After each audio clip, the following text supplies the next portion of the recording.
ஆறுமுக சுவாமி உன்னை அருட்ஜோதியாய் காண அகத்துள்ளே குமராணி அன்புமயமாய் வருவாய். அமரத்தன்மையினை அனுகிரகித்திடுவாயே வேலுடை குமராணி வித்தையும் தந்தருள்வாய்.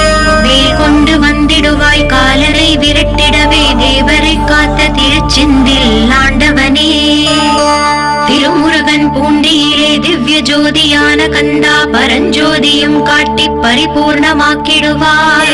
திருமலை முருகானி திடஞான மருள் புரிவாய். செல்வமுத்து குமரா மும்மலமகற்றிடுவாய். அடிமுடியறியவளா அண்ணாமலையோனே அருணாச்சல குமரா அருணகிரி கருளியவா. திருப்பரங்கிரி குகனே தீர்த்திடுவாய் வினை முழுதும். திருத்தணிவேல் முருகா தீரனாயாக்கிடுவாய். எட்டுக்குடி குமரா ஏவல் பெல்லி சூன்யத்தை பகைவர் சோதவாதுகளை வேல் கொண்டு விரட்டிடுவாய். எல்லா பயன்களும் எனக்கு கிடைத்திடவே எங்கும் நிறைந்த கந்தா என் கண் முருகானி. என் உள்ளறிவாய் நீ உள்ளொளியாய் வந்தருள்வாய்.